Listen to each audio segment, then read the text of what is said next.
telefonim zaryadga, telefonim zaryadga kamroq qolibdi. Mayli, zaryadkasi bor ekan, ertaga qo'yarman.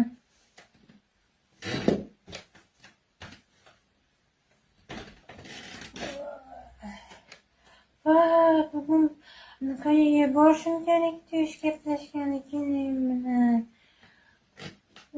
Zaryadkasi ham kam qolibdi, zaryadkaga qo'ymabman-ku. Kecha qo'ysam bo'lar ekan. Borishimni bilmabman-da, esimda yo'q edi borishim. Mayli.